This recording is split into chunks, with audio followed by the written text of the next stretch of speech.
Check out our streaming schedule for this week. We stream every single day on this channel, talking about all things sports history. And now with college basketball season really getting in the swing of things, we are doing a lot of college basketball streams, commentating the action as we get one step closer to March Madness. So join me every night as we call the best of college basketball. And now, on with our feature presentation. When you think of power outages at NFL games, there's probably a few things that come to mind.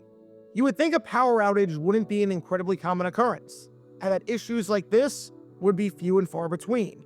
However, that's where you'd be surprisingly mistaken, because it's happened a fair amount of times over the course of the league's history.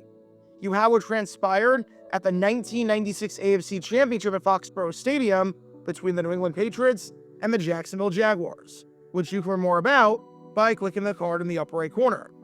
You had what transpired at a Monday Night Football game in 2011 at Candlestick Park between the San Francisco 49ers and the Pittsburgh Steelers.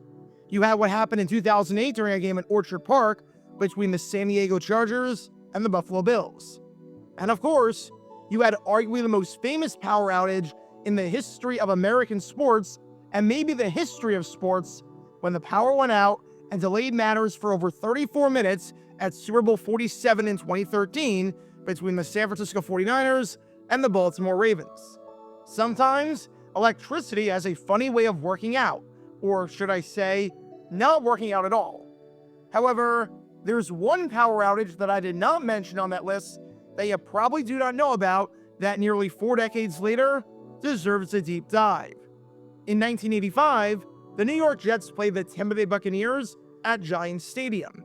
You might remember that game 4 decades later for what happened during it, which we'll get to in just a bit, because something happened during this game that doesn't happen all that often. However, you probably don't remember what happened before the game, where the proceedings were delayed a fair bit due to a power outage inside the stadium. And this is the story behind one of the craziest power outages in NFL history that you've probably never heard of, and the crazy game that took place between the New York Jets and the Tampa Bay Buccaneers. Before I talk about the power outage in question, make sure you hit that like button down below, subscribe, and turn on the notification bell so you don't miss a single video that we post on the channel. We post every single day about the weird and the wacky history of the NFL, and every like and subscriber helps as we try and inch closer and closer to 70,000 subscribers. So I would really appreciate your support in helping us get there. Thanks in advance for liking and subscribing, and with that in mind, let's talk about the power outage in the city that never sleeps. Before I talk about the outage in question, what went down, and how the matter itself was handled, we need some context to understand the importance of this game, and how the game itself was going. It's November 17th, 1985. It's week 11 of the NFL season, and as we're heading down the home stretch in many ways, we've got a big battle on our hands at the Meadowlands between the New York Jets and the Tampa Bay Buccaneers. Now, for the Buccaneers, this game meant absolutely nothing. Their season was over at this point, as 10 games into 1985, they were 1-9, tied with the Atlanta Falcons for the worst record in the NFL. They finally got into the win column with a shocking win the previous week against the St. Louis Cardinals, so maybe they could make it 2 in a row, but even if they won this game, it was way too little, too late. For the Jets, however, it was a completely different story, as they entered this game atop the AFC East with a 7-3 record, looking like, arguably, the best team in the AFC thanks to the #1 defense in the conference from a points allowed standpoint. New York was looking to make the playoffs for the 3rd time in the last 5 years, and even though they were obviously in a good spot, they didn't have a ton of room for error, as not only were they tied for first in the division alongside the New England Patriots, but you had a slew of teams at 7-3 and 6-4 fighting for playoff spots that were in short supply. Win this game, and you maintain your hold on first in the division and the possible #1 seed in the conference. Lose this game against the worst team in football, and let's just say the final 5 weeks of the season are going to be an absolute dogfight. As for how the game went, the bad news for the Jets was that it did not start off well, as the Buccaneers score the first 14 points of the game to take a 14-0 lead early in the first quarter. The good news was that the Jets scored 62 of the ensuing 76 points and won the game by a final score of 62-28. Yeah, if you've heard of this game 40 years later, odds are it's because the Jets put up a 60 burger and put together their greatest offensive performance in team history. It was the first time that a team had dropped 60 points in a game since 1980, and just the second time it happened in the last decade. For some perspective on how rare this is, since the Jets dropped 62 on the Bucs, in the 40 years since, only 4 times in the regular season as of this recording did a team drop 60 or more points in a game. The Jets have 35 first downs compared to 15 for the Bucs, having roughly 5 first downs for every 2 that the Buccaneers had. Whereas the Buccaneers only ran for 22 yards on 1.3 yards per carry, the Jets picked up a whopping 202 yards on the ground. Whereas the Buccaneers fumbled the ball 7 times and had just 212 yards of total offense, the Jets had 581 yards, nearly tripling Tampa's total output. And starting quarterback Ken O'Brien had a field day under center for New York, going 23 for 30, completing 77% of his passes for 367 yards, 5 touchdowns, and a 142.6 passer rating in one of his finest days ever as a pro. Honestly, the Jets could have scored more if they didn't put in the backups and pump the brakes. They were that dominant. For some perspective, the Chicago Bears, in their final 10 games of the season at home or at neutral sites, including the playoffs, allowed 55 points. The Bucs allowed more than that in one game. It was that ugly. So it seemed on this day like just about everything was going right for the Jets, and nothing could go wrong. That is, almost everything. Because while the game turned out to be a great one for the Jets, it didn't start off that way. Not just because the Jets were down 14-0 early in the first quarter, but because the game didn't even start on time. At 12:15, roughly 45 minutes before kickoff, parts of Giants Stadium lost power. The whole stadium wasn't out, but there were parts of the stadium that were severely impacted by this. The television feed that CBS had, completely out. The lights inside the locker room for the Buccaneers, completely out. Although what felt like a pretty good omen of things to come, the lights inside the locker room for the Jets were still on. Everything requiring technology on the field, so the electronic clocks and whatnot, completely out. The tunnel that leads the players from the locker room to the field, completely out. Again, the entire stadium wasn't without power, but a good chunk of the venue was. And this would be a non-story if the power ended up coming back on, and this was just a momentary pregame outage that few knew happened. However, that was not the case.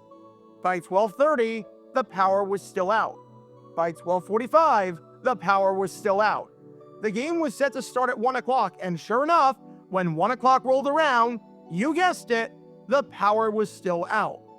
With that, officials made the decision to delay the start time of the game, delaying matters until the power got back.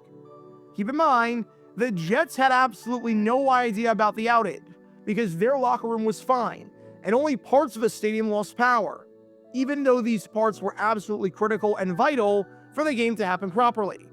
So the Jets were expecting the game to start at 1 o'clock, but were now waiting around for the game to start. They were thrown off their routine and didn't have time to stretch and move around.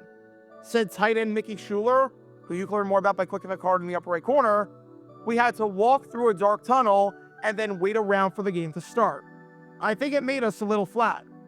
But with that, the game was delayed and would not start until 1:16, which is when the power was finally restored, at least somewhat.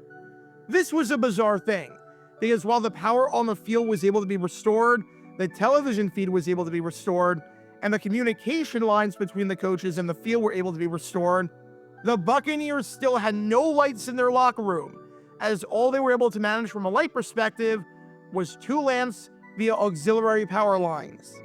As for the start of the game, viewers who were supposed to get the action, so viewers in the New York metropolitan area and Florida, were treated to the first 16 minutes of real time of the critical NFC battle between the Chicago Bears and the Dallas Cowboys that much of the country was getting, and that featured Pat Summerall and John Madden on the call. You can learn more about that game and how the Bears dominated it by clicking the card in the upper right corner, because it was true domination. Once power was restored to the point where the game could be played, CBS flipped to the Jets-Buccaneers game, and everything resumed as if nothing had ever happened. But for an hour, with 45 of those minutes being right before the game and 15 minutes being as it was supposed to happen, we had a massive power outage at Giants Stadium. Now, if you've been a long-time watcher of the channel or an astute observer, you might be wondering why the game got delayed. True, there was no power inside the stadium, but it was completely light outside, so seeing the ball was not an issue. And the last thing you wanted to do, especially for a November game in the Northeast, was delay the start until the power got back and risk the possibility that the power never comes back on, the lights stay off, and then the game ends after sunset, meaning that the game would have to be delayed until the following day, which would be a nightmare from a logistical standpoint in more ways than one. Mainly, your mind might have went immediately to the 1989 game between the New England Patriots and the New Orleans Saints, where the power went out at Sullivan Stadium in the middle of the game. And despite that, the game continued. You can learn more about that incident by clicking the card in the upper right corner, which felt incredibly timely at the time, considering when I made that video, the CrowdStrike outage happened. I'm going to use that as a reference point for the next few minutes while I explain why two seemingly similar situations produce two vastly different results. So why did the Jets-Buccaneers game get delayed while the Patriots-Saints game did not? Well, there were three main reasons that we need to break down. Number one, with the Patriots-Saints game, the game had already started when the power went out, whereas with the Jets-Buccaneers game, the power was out before the game kicked off. It's almost like how, in life, you might change your plans if something unexpected happens before you're planning on doing it, but you might not change your plans if that thing happens as you're doing it. As an example, let's say that you hate driving in inclement weather and hate driving in the pouring rain, and you made plans to go out on the town. If the plan is to leave at 6:30, and when you get on the road, it's fine, but at 6:40, it starts raining, you might power through and decide not to change your plans. However, if the plan is to leave at 6:30 and it's raining, you might just decide to stay in. There was no reason to start the game with the outage, and no reason to start the game with the difficulty at hand. Number two had to do with the operational clock. During the Patriots-Saints game in 1989, true, the scoreboard didn't work, and there was a town-wide outage and a stadium-wide power outage. However, everything regarding the on-field clocks worked perfectly. This meant that the players had no trouble knowing how much time was left on the play clock, which is kind of important, because you can't punish a team for delay of game when they have no frame of reference to figure out how long they have to snap the ball. Technically, as long as the players are in the clock situation, and they know how much time is left before they must snap it, you can play a game. However, with the Jets-Buccaneers game, the play clock was not working on the field. There was no frame of reference, as this clock was not operational.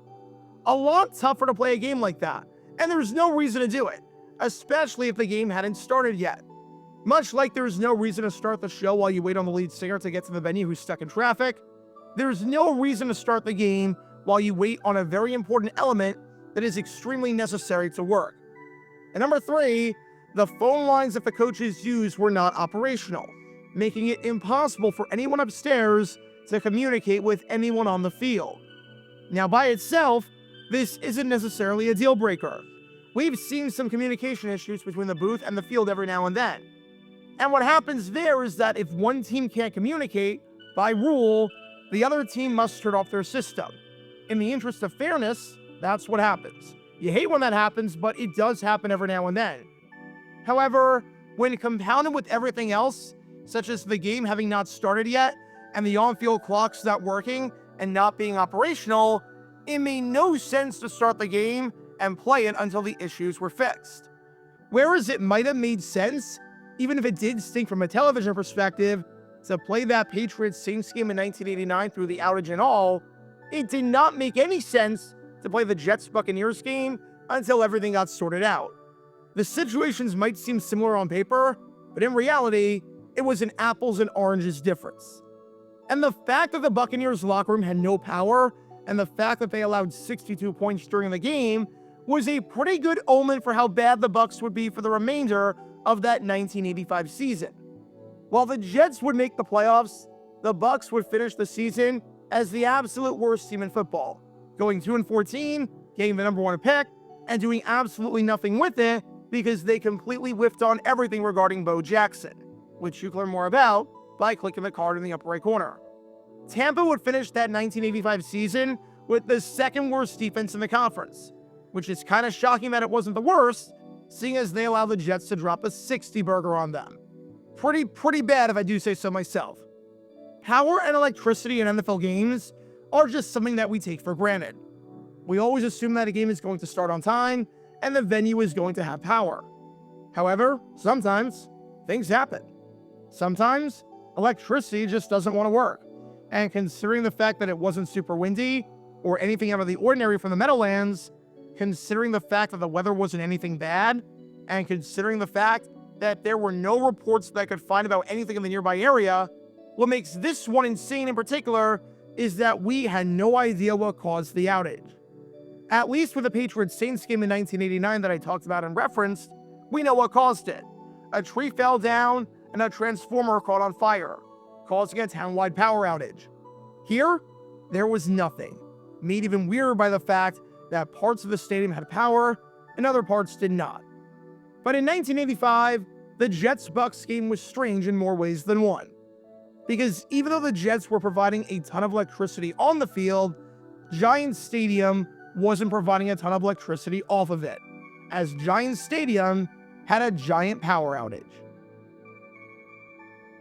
Be sure to like and subscribe if you have not done so already, as it helps the channel out a lot, and check out my other channels, JG8 for the history of college football, JG7 for the history of baseball, and JG9 News, where we talk about all things happening in the NFL. Join me every Wednesday night at 8 p.m. Eastern, where we'll play live NFL trivia for cash prizes. And make sure to join me live, as we're on stream just about every single day. And thanks to all our Patreon members and our YouTube members for helping out the channel. See how you become a member and show your support financially in the description down below.